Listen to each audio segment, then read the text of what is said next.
happy to present to you all today Gage Donohue, and she is with the Louisville chapter of the American Foundation for Suicide Prevention, and we're really thankful to be able to share with us. So.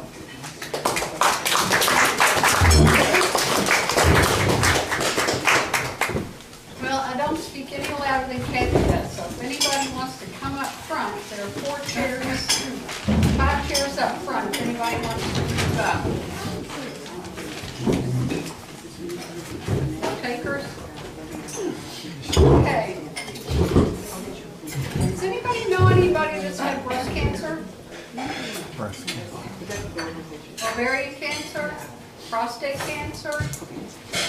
Why do you know this? They talk about it. Thank you, Gloria. Absolutely. How many people talk about suicide? Not the majority of the people in the room. When my grandmother was diagnosed with breast cancer and had to have both her breasts removed, she heard me tell my best friend that my grandmother was going to have her boobs taken off. I was 8. My friend goes home and my grandmother chewed me out. Granted, that was a long time ago, but you didn't talk about breast cancer. Well, license plates, pink ribbons, walks, billboards, items in the grocery, everywhere you look, there's information about breast cancer. Did that just happen overnight?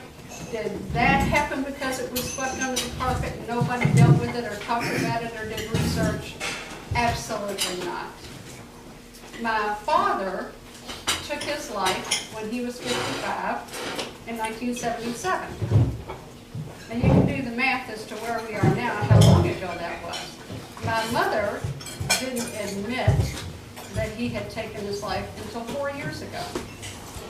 So all these years, we haven't been able to talk about my dad and the loss. And although my mom is 91, it was a long time coming in her small ways, stating that Daddy took his own life. When my daughter took her life, however, that was another story. My dad, even though he was my dad, he was my mom's husband, so I respected the no-talk deal. But when my daughter took her life, she was my daughter, and I was going to talk about it. And I decided I was going to try to do what I could do to help other people who had lost someone to suicide, but also do what I could do to try to see that we can save as many lives as possible. I have a little test for you because we've all had lunch, and I know you're going to want to nod off, so we're going to have a test to try to wake you up a little bit. And I call it fact or fiction. So if you have a piece of paper and a pencil, you can keep track. If you don't, just kind of maybe do it on one hand or the other. And I'll give you a hint. There are more fact than there are fiction. All right, number 1, Kentucky loses 2 times as many citizens to suicide as homicide. Now some of these can get a little tricky, so you kind of have to listen to the wording. Kentucky's death rate is the 23rd in the nation. In Kentucky, suicide is the 2nd leading cause of death for people 15 to 34 years old. In Kentucky, suicide is the 4th leading cause of death for the next age bracket, 35 to 45. In Kentucky, the elderly have a higher rate of suicide than the national average. In Kentucky, firearms took 62% of the deaths. And this is a staggering number, but you got to have some kind of number. In Kentucky, there are over 600 suicides a year. In Louisville last year, well over 100, just in the city itself. Nationally, there are 39,000 suicides every year. And if you could do the math, that breaks down to 1 every 13 minutes. I guess I kind of told you that was true. Suicide is the 8th leading cause of death in the United States and the 10th leading cause of death nationally. Nationally, for the first time last year, more people died by suicide than in auto accidents. Women attempt 3 times more often than men, but men succeed 4 times more often. Native Americans are the most likely to die by suicide. And a lot of people think that most suicides take place around the holidays. Excuse me, but it's actually the fall months, September, October, November.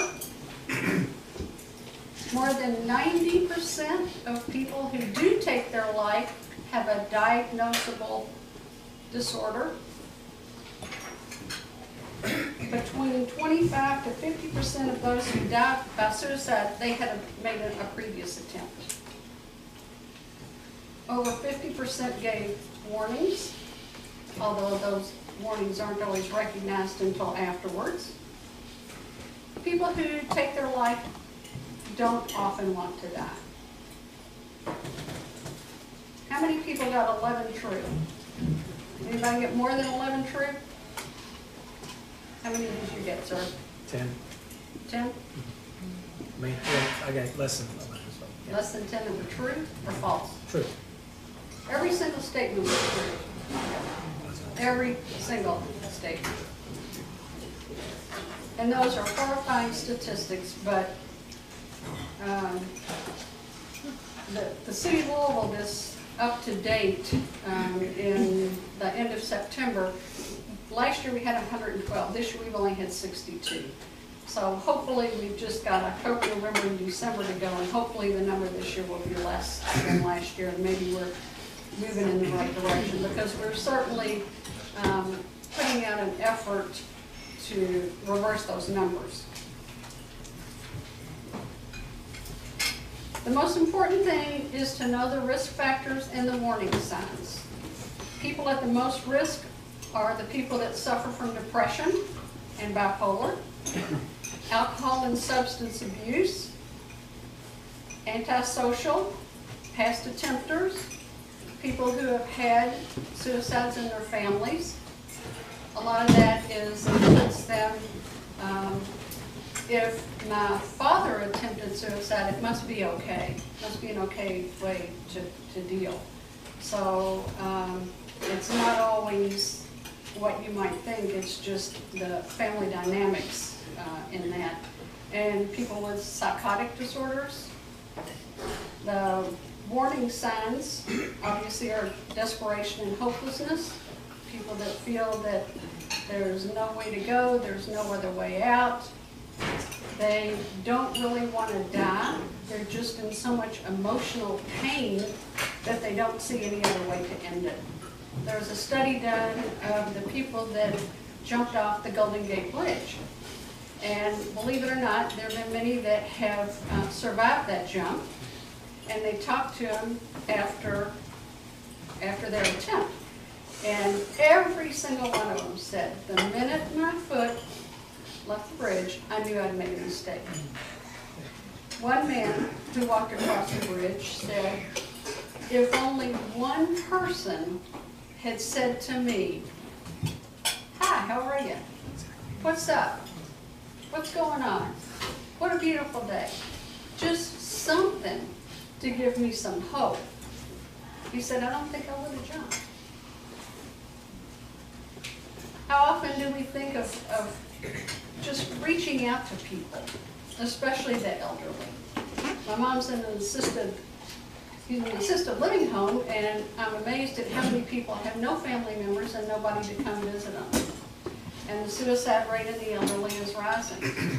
So maybe if we could each go visit or adopt somebody in a nursing home and let them know that somebody cares about their well-being, and give these people something to look forward to, that would help.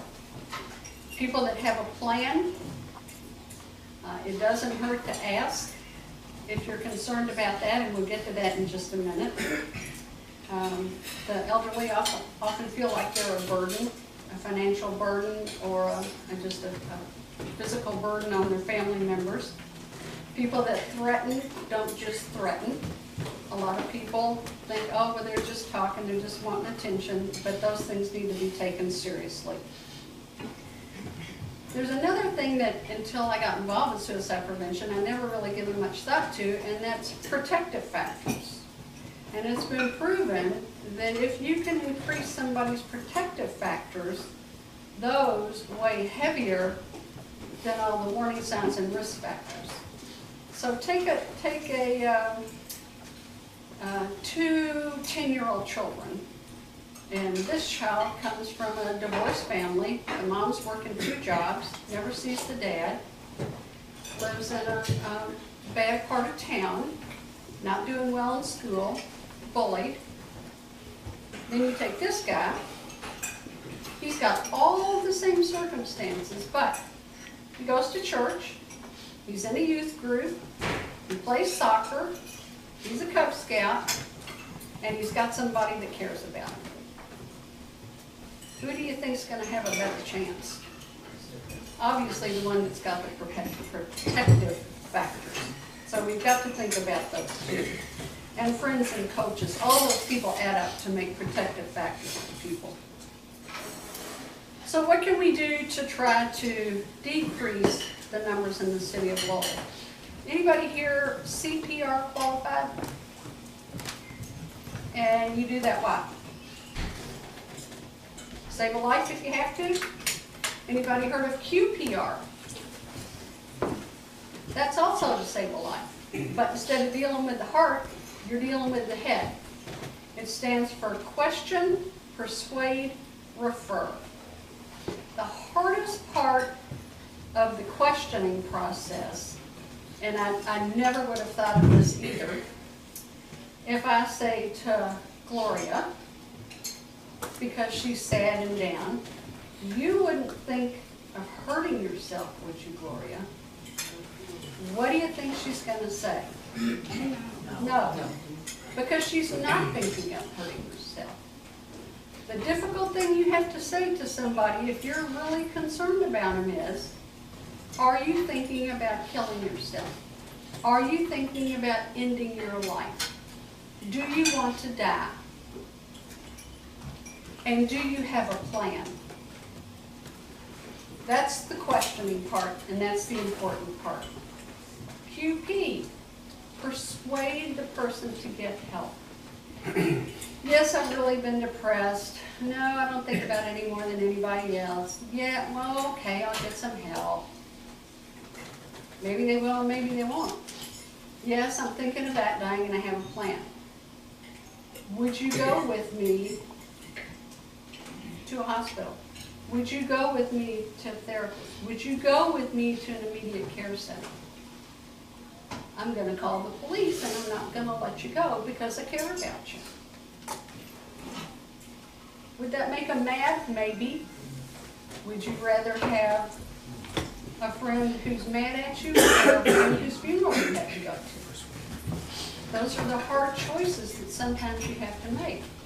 A friend of mine a couple of weeks ago was out on the Gene Sonata and a man was standing on the overpass, clearly looking like he was going to jump. And so she pulled the car over and got out and went and talked to him.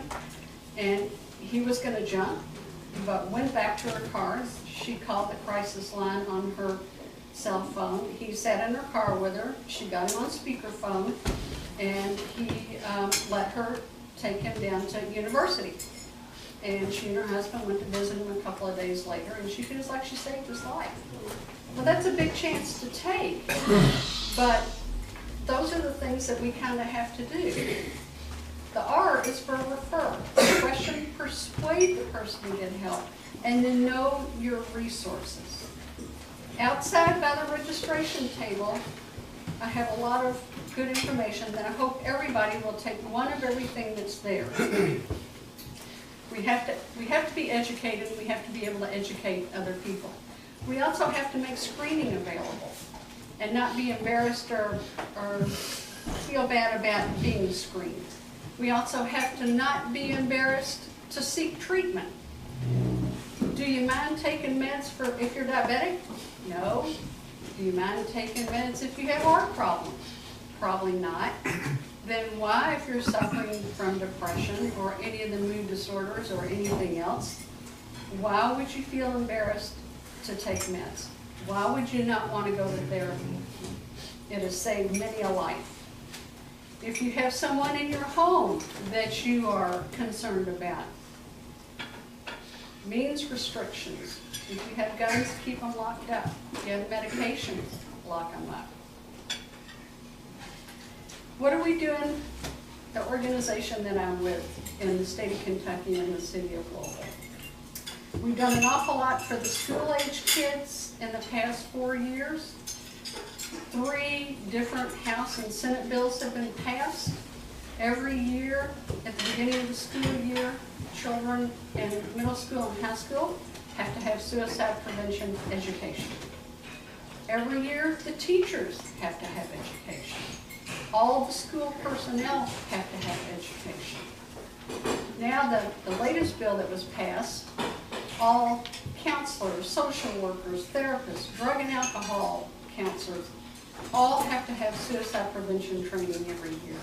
There are several different types of trainings that are available. QPR is just one of them.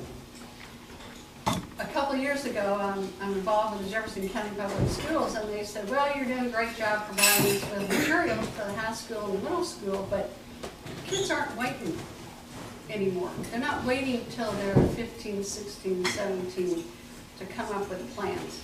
So they said, what do you have for the 12 and underage group? Which I know sounds really hard to believe.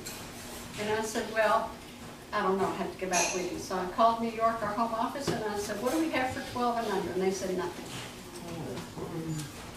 Well, that's unacceptable. So the woman called me back and she said, there's a program in Canada called Tattered Teddies. I said, fine, that's all I need.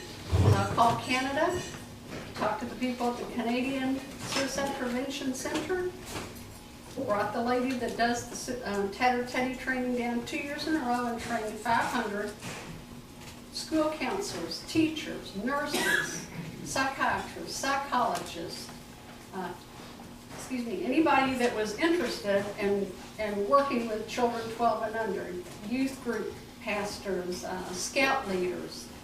And I feel like if we can catch them all the way up through high school, we also have a program for college students, we have one for med students, we have one for physicians.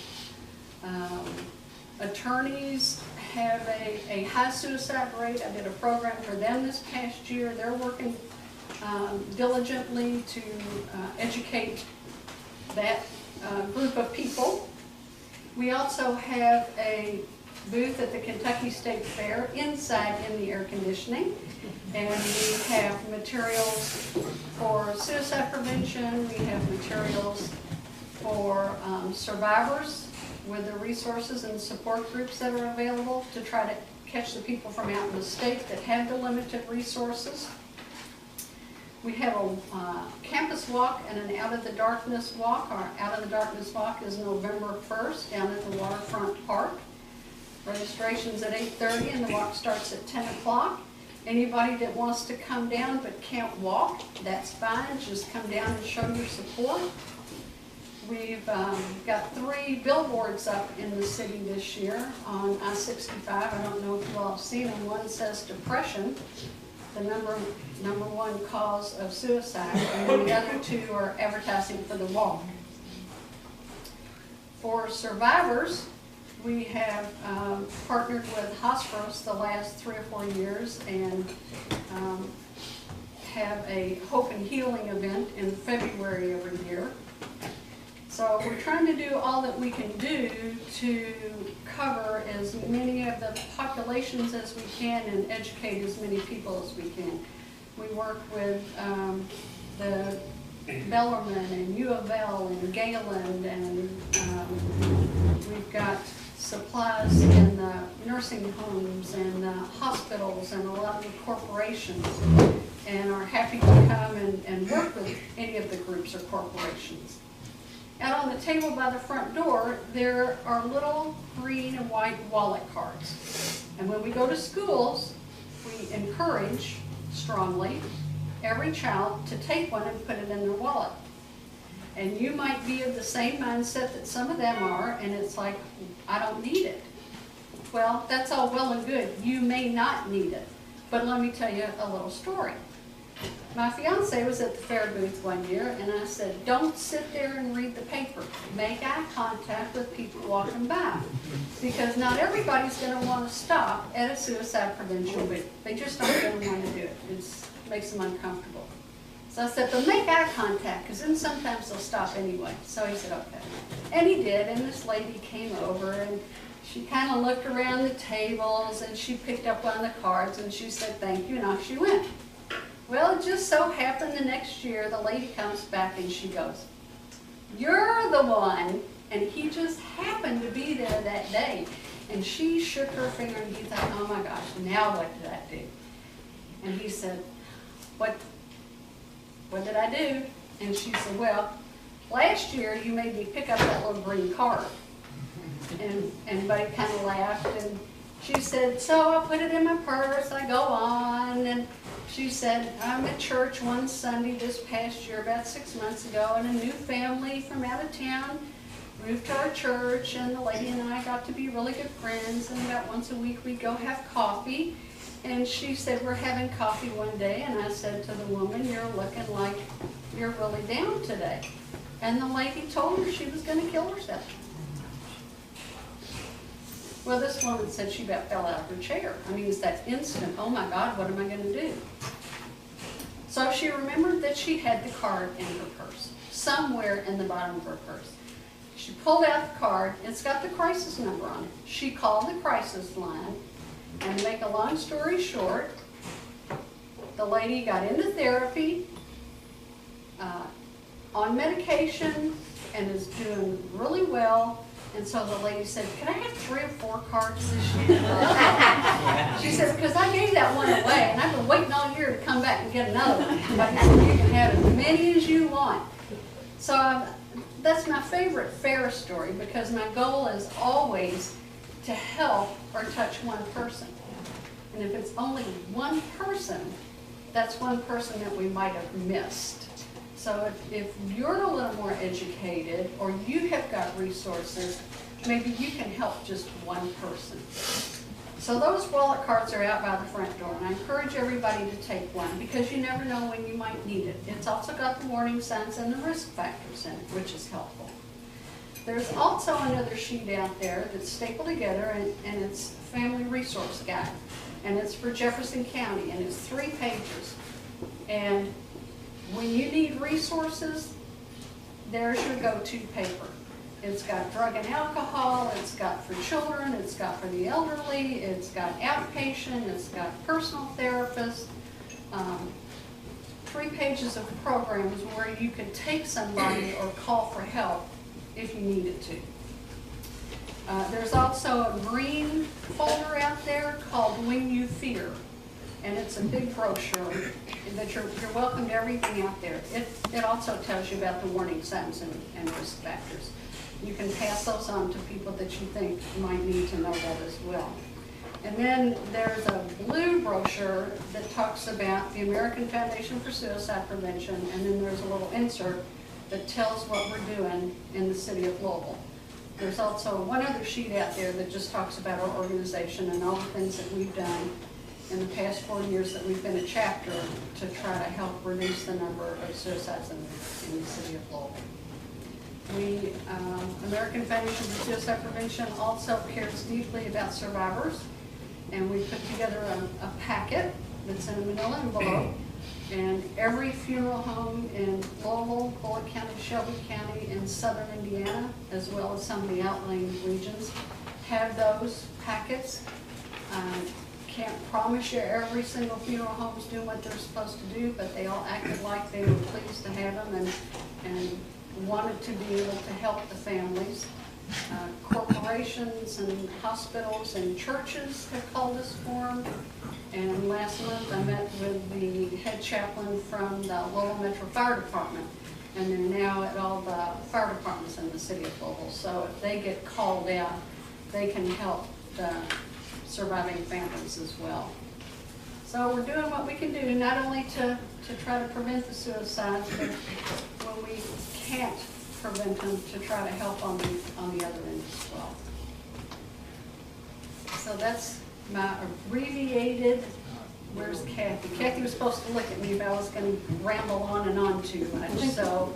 Do people have any questions? Yes. Go ahead.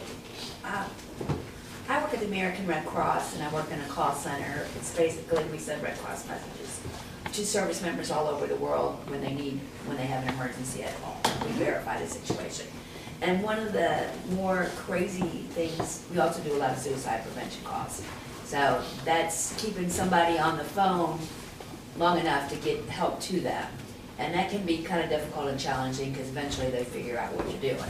And then they get mad when the police show up or their command or whatever, but that's part of it. But one of the crazier calls is I was just trying to verify the death of a service member's sister. And I called a trauma center and the woman, she's probably not supposed to tell me all this, but she said 11-year-old girl, I'm not gonna tell you where, it wasn't in Louisville, it wasn't in Kentucky, it was in a southern state, cut her wrist and her throat, sliced throat. This is 11-year-old child slicing her throat. That just, it affected me, you know, it's like, how does someone that young think of doing something that horrible to themselves? There was an 11-year-old boy in the city of Louisville last year who took his life. He hung himself. Yeah, yes, but I mean, that's a gruesome way of doing it. Usually you think of people shooting themselves or taking pills, which is probably not the least effective way of doing it, or cutting your wrist, but their throats, you know. It's all done. As luck, that just amazes me. It's that There are prevalent some and very serious. creative means that people have come up with, and one is just more heartbreaking than the other one. But there are a lot of children who will jump out of cars on the interstate. They'll jump out of the second or third story window. They know what they're doing. Is it related to abuse? Kentucky's really high in child Sometimes abuse. there was a child in an outlying area. I can't get Not too Safari far back. from here, maybe 45 minutes from here, 3 or 4 years ago, and he was 8. And he told Child Protective Services, if you put me back in that foster home, I will kill myself. And they did, and he did. So, you know, you think of a small child, they don't know what they're talking about. Oh, they do know what they're talking about, and we need to listen, whether they're 95 and maybe have some dementia, and you think, oh, they don't really mean it. Or whether they're 5. You've got to take every one of them seriously, and it's sure better to err on the side of a mistake than to err on the side of the other mistake. Why do you think September through November are the most popular months? Do you think it's because the days are getting shorter and it's more dark and people are, with their less light, tend to get depressed? Or is there a study on that or anything? Yes. Okay. Yes. Yes. Is it important to differentiate between suicide in the elderly and maybe euthanasia? I think there's, yes, and I think there are a lot of subgroups that you can break a lot of that down, and then even more from that.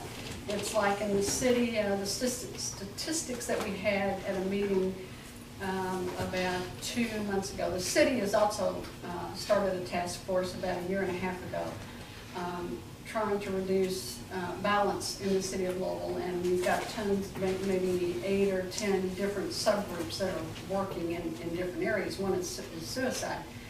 And so Anthony from the mayor's office gave the statistics, and I think this was in July or August, and there were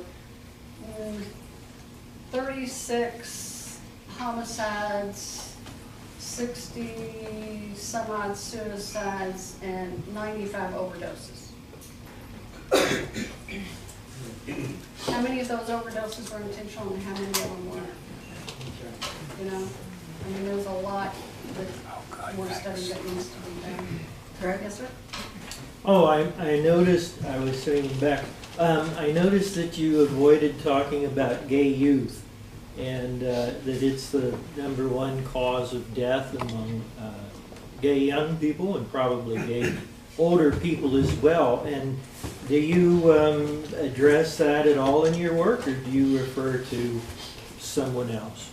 I just don't have any statistics from the city on that number. I've got, the coroner's office will provide us with age range, race and sex, the year, the zip code, and the county, but it doesn't. There are gay youth in Louisville. Oh, yeah. But there are a lot of national statistics and a lot of organizations that deal with this, and maybe you could plant a seed among your suicide prevention organization to address this. I mean, it's very serious. At the national level, they do address that. There's a huge segment that addresses that. There are walks, there are, I'm trying to think of a huge fundraiser they just had in Cincinnati. I think it was called Drag Day or something like that, and they had a huge all-day event in Cincinnati. But it is being addressed on the national level. I just don't have any statistics on it. Well, I didn't know if a gay youth were feeling suicidal, if you would respond, or if you would... Oh, absolutely. Absolutely. Doesn't make I don't think they any would difference. ask if they were gay first. They'd probably say, Against the youth. Actually not. I don't want to take your time, but it is not suicide and suicide. It often has to do with, most often has to do with society's attitude and the way it's portrayed in society about gay youth, and that might be their reason. I don't agree with that. Bullying. I thought hopelessness and despair would fall under that category. I don't think sexual preference would make a difference. If they're suicidal, they're suicidal. I mean, my nephew was a gay boy, and he committed suicide. And it didn't matter that he was gay, it mattered he committed suicide. Another piece of that is, just because someone's bullied, doesn't mean they're going to take their life. Just because somebody is this, doesn't mean they're going to take their life. What we talk about a lot of times is, your cup, if it were filled with water, and I added 1 drop of water to that full cup of water, it would overflow. Now, here's the question. Did that 1 drop make that glass overflow? No. Because if I had put that 1 drop in your cup, nothing would have happened. So it's generally not just the bullying, or just the fact that somebody is gay, or just the fact that somebody comes from a bad neighborhood, or that they're a different skin color. It's generally an accumulation of things, and maybe the bullying was that last drop. Maybe something else was the last drop. But it's generally the whole glass full of water, not just the last drop. Our military services have a formal program of staying in touch with discharged veterans who've been in war zones because they have just the suicide rate is outside. The VA in Louisville, and I'm sure the VA nationally is doing more, and I have worked with the Air National Guard and the VA and some of the other local organizations or branches of the military. A lot of lip service was given there for a long time. Oh yeah, that's a problem. Let's fix the problem. But nothing was really being done. Barb Kamner is the head of the VA suicide prevention program at the VA. I guarantee you they are working their tails off at the Louisville VA for suicide prevention. They also have support groups for attempters. They have support groups for those coming back. They have support groups, I mean, for just about every aspect, and they are working diligently to reduce those numbers. And I can't speak nationally, but I do know locally that they're working very hard. Good.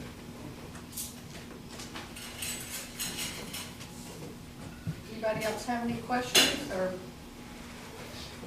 Yes, ma'am. I just have a comment. I picked up this resources for families in crisis, and the Louisville Youth Group, which is a gay and lesbian youth group, is listed in it. Good. Thank you for pointing that out. I appreciate it. It's outdated. I mean, the address is outdated. Is the phone number correct, do you know? What? Is the phone number correct, do you know? I don't know. I can look. Okay. And I don't know their number offhand. Okay. I'll call that phone number and make sure it's accurate. Yes. Concerning the military and and just in general, what are the numbers doing in terms of suicides? We're hearing a lot more from the military, but are the numbers higher than they were during the Vietnam, post-Vietnam? Yes, and they're going up. It's the highest cause of death. And nationally, all the population is a rate going up, down? Yes, it's going up. When they first initiated, excuse me, I seem to have caught that horse. I gave it to you. Thank you. When they first started presenting QPR nationally, the Air Force was the first branch to pick that up. And their numbers, which had been climbing, just went straight down. I mean, it was amazing how much that helped. And then they thought, oh, we don't have a problem anymore. We don't need to do this. Yeah.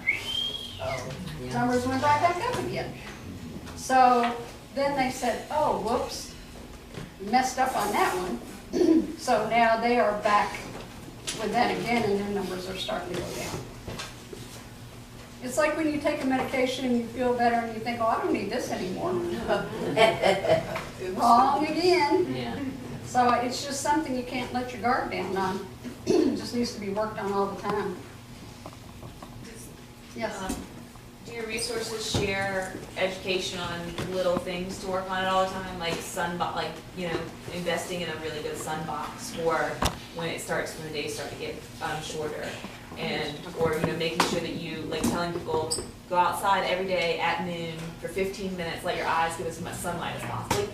Do they educate on the tiny little things that you can incorporate? Because a lot of times it seems like a huge life change to start to try to live healthier to manage the illness. Right. But if you're like, all you have to do is turn the switch on, that's easy. Don't worry about it as a solution. Just like, do you teach people sort of that, all the tiny tricks, yes, like life and I hacks? think that helps with people that have that syndrome.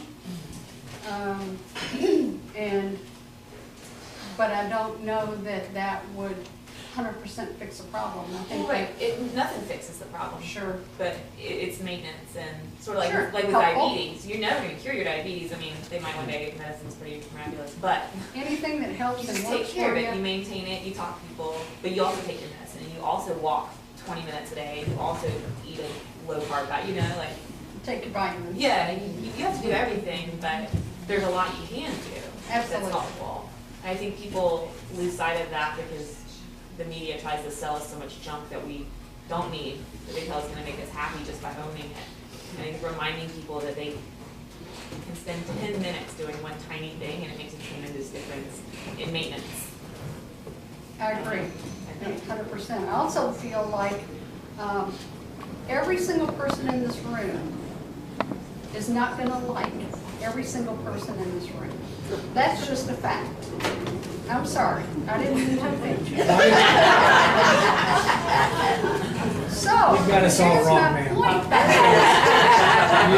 FOR, we love everyone. You've got us all wrong. I'm gonna call you out. Here's the point that I want to make.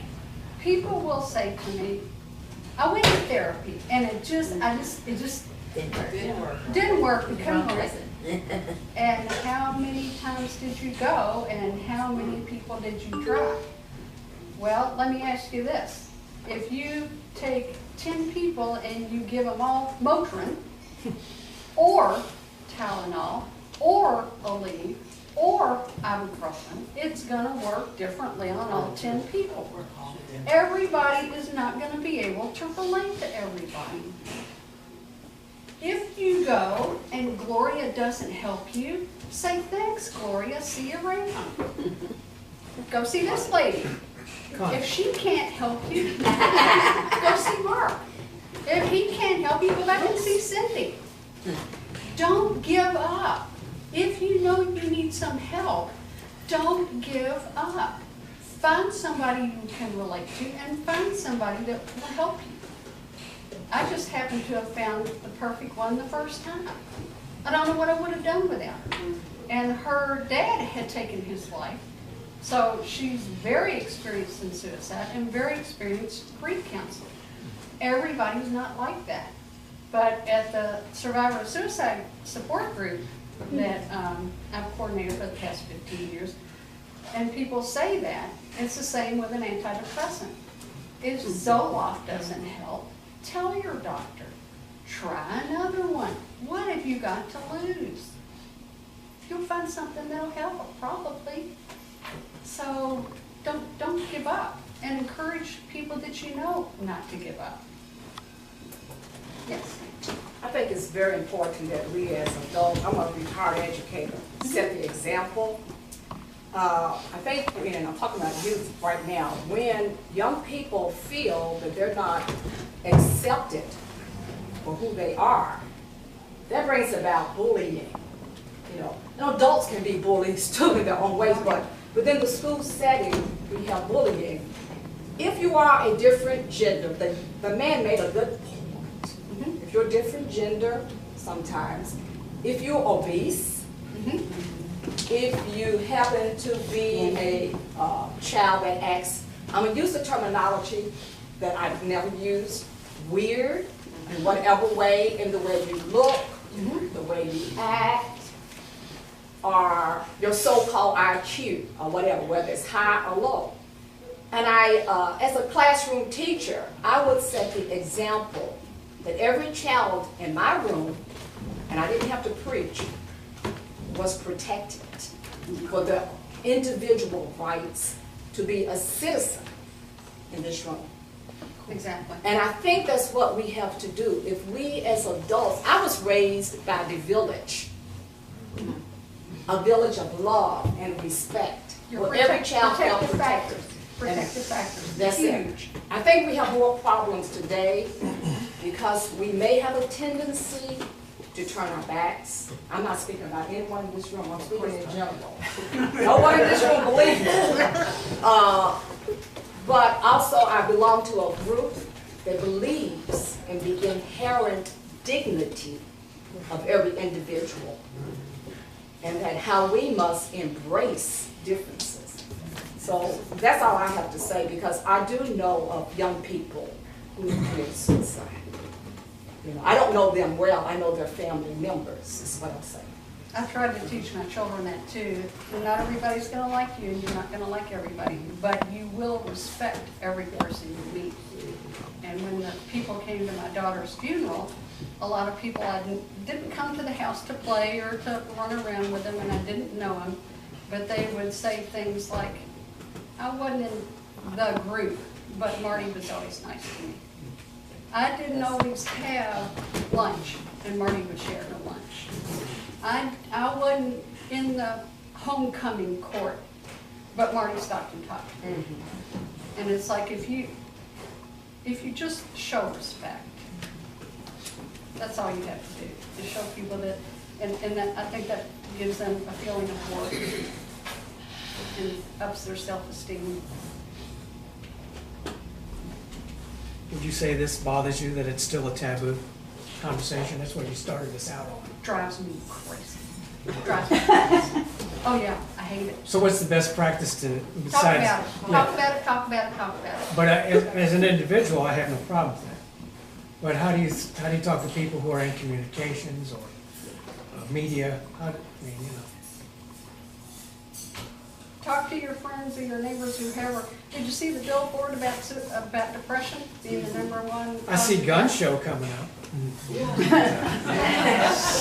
I don't see a day glow thing that says, get help for depression, I was depressed, and have a picture of somebody. I don't see that. But I see a lot of bright day glow gun show signs. Where's the alternative? The alternative is to, anytime you have the opportunity to talk about something positive, that's your opportunity. Yes? It seems to me that we still don't want to talk about mental illness. Right. And because depression is a mental illness, I think it just, the two build on each other. It's like, yeah, and I just think it's very sad in this day and age. My God, it's the 21st century, and we still don't want to talk about mental illness. It's just our brain is sick, just like our heart would be sick. Well, that, people just don't go there. That takes me back to the cancer. Right. My grandmother. Exactly. There were enough people who were brave enough over the past 60 years to say, by golly, I'm sick of not talking about this. Let's do something about this. My grandmother didn't ask for breast cancer. My dad and my daughter didn't ask for mental illness. I have two granddaughters, and when they were about 6 and 8, they were spending the night at Christmas, and the 6-year-old says, "Ma, Gage, do you have any kids?" And the 8-year-old started laughing. I said, "Well, sure I do, honey." I said, "Your dad's my kid." And she said, "No, I mean anymore, anywhere." Like I had him in the closet.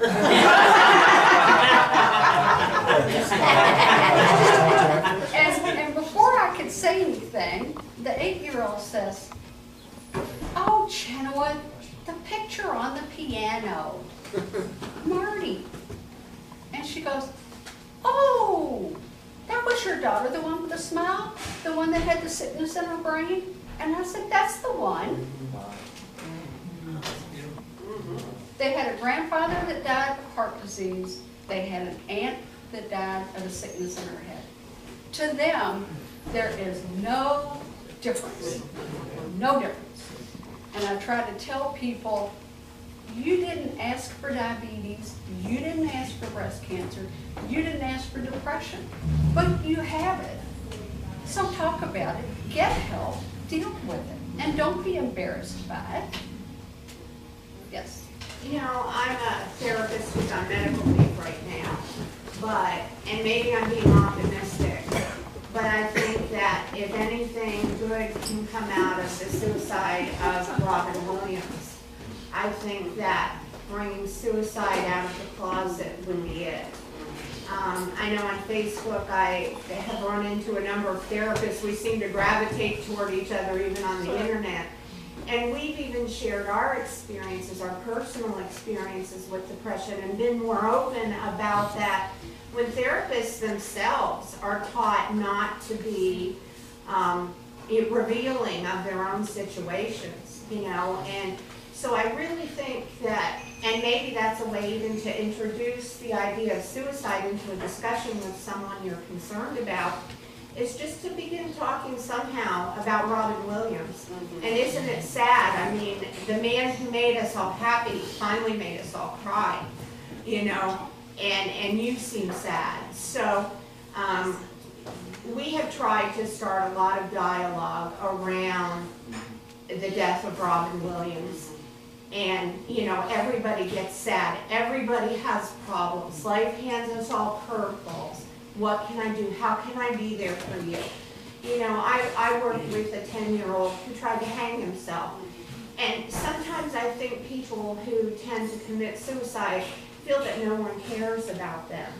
And I remember saying to that little boy after he was hospitalized, I said, you know, if you had succeeded at killing yourself, I think I would cry every day for the rest of my life for you. Those people need to know that somebody cares. And I just hope that as a result, if, like I said, if anything good can come of the suicide of Robin Williams, And I think he would even want that, because he wanted to make people happy, he wanted to heal people, he wanted to make people whole. If we can all reach out to each other, and even be more kind and compassionate to each other. His death was the week before the Kentucky State Fair. And I can't begin to tell you how many thousands of people stopped at the booth and said, he had everything. Yeah. All the money, all the fame, all the cars, the houses, the wives, the kids, the trips, this. And it's like, yeah, he had it all on the outside, but he just didn't have enough on the inside. To me, I feel like maybe his death has helped to bring suicide and mental illness out of the closet. A lot more people want to talk about it now, and that's a great opener. Gosh, there's still stuff on the internet about Robin Williams. Absolutely. Yeah. He was such, everybody loved Robin Williams. Sure they did. Well, I'm getting the high sign from Kathy, so that's the end, guys. Thank you all for coming.